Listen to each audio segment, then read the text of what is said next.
Assalamualaikum warahmatullahi wabarakatuh. Perkenalkan, nama saya Rina Rahma Farhani dengan NIM 214101102070. Saya di sini sebagai moderator dari kelompok 6 yang beranggotakan Latifah Devi Makfiro dengan NIM 214110102003 dan Mahmud Al-Mubarok dengan NIM 214110102138.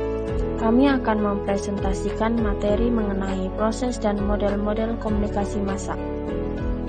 Pengertian komunikasi. Komunikasi adalah proses penyampaian pikiran atau perasaan oleh komunikator kepada komunikan. Proses komunikasi tidak hanya berupa memberitahukan dan mendengarkan saja, melainkan suatu proses komunikasi yang mengandung pembagian ide, pikiran, fakta, ataupun pendapat dari satu orang kepada orang lain. Proses komunikasi ini sangat berbeda dengan komunikasi tatap muka, karena komunikasi massa melibatkan banyak orang, dan suatu prosesnya pun sangat kompleks dan rumit. Adapun proses-proses dalam komunikasi massa diantaranya yaitu: yang pertama, melakukan distribusi dan penerimaan informasi dalam skala besar. Yang kedua, dilakukan melalui satu arah, yaitu dari komunikan kepada komunikator. Yang ketiga, berlangsung secara asimetris di antara komunikator dan komunikan yang menyebabkan komunikasi mereka berlangsung datar dan bersifat sementara. Yang keempat, berlangsung impersonal atau non-personal dan tanpa nama. Yang kelima, berlangsung berdasarkan pada hubungan-hubungan kebutuhan di masyarakat. Model-model komunikasi massa. Model-model komunikasi yang pertama ada model jarum hipodermik atau peluru ajaib. Dinamakan jarum hipodermik karena model komunikasi ini seakan-akan seperti disuntikkan langsung ke dalam jiwa komunikan. Maksudnya, media massa yang dapat menimbulkan efek yang kuat, langsung terarah dan segera. Yang kedua, model satu tahap. Pesan yang ingin disampaikan melalui media massa secara langsung, tanpa adanya perantara antara sumber komunikasi dan komunikan. Yang ketiga, model komunikasi massa dua tahap.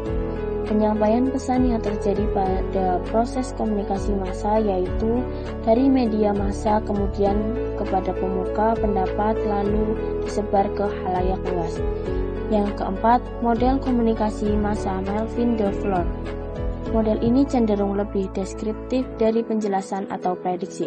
Dalam teori dasar Melvin merupakan suatu pendekatan struktur sosial yang berasal dari sebuah gagasan mengenai suatu sifat masyarakat modern. Di sini media massa dianggap sebagai sistem informasi yang memiliki peran penting. Model ini menempatkan komunikasi massa dalam konteks yang langsung memberi bentuk hubungan antara komunikator, pesan, dan publik. Komponen-komponen. Yang pertama adalah saluran komunikasi atau channel, yang kedua adalah sumber, yang ketiga gangguan, yang keempat pemancaran, yang kelima perangkat umpan balik, yang keenam penerima pesan, yang ketujuh perangkat media massa, yang kedelapan sarana. Kelebihan komunikasi massa Melvin de Fleur. A. Penerima informasi bisa terpengaruh oleh apa yang disampaikan opini leader. B. Opini leader bisa menyebarkan kebaikan-kebaikan sehingga nilai dan norma masyarakat bisa berkembang ke arah yang lebih baik. C. Model ini sangat efektif digunakan terutama ketika akan mengubah suatu persepsi atau citra seseorang. Kekurangan model komunikasi massa Melvin de Fleur. A. Individu menerima pesan menjadi kesulitan dengan pilihannya sendiri. B.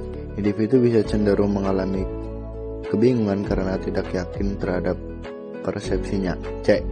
Individu bisa saja kehilangan cara dalam menggunakan fungsi komunikasi ekspresif yang dimilikinya.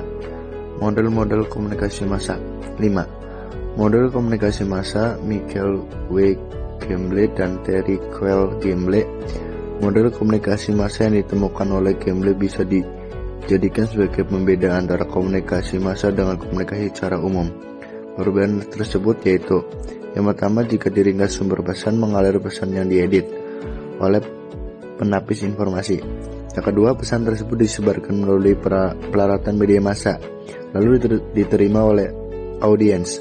Yang ketiga, proses penerimaan pesan yang dilakukan oleh audiens dipengaruhi oleh sebagai pengangguan. Yang keempat, audiens memberikan umpan balik. Pada 5, pengiriman pesan melalui bermacam-macam saluran.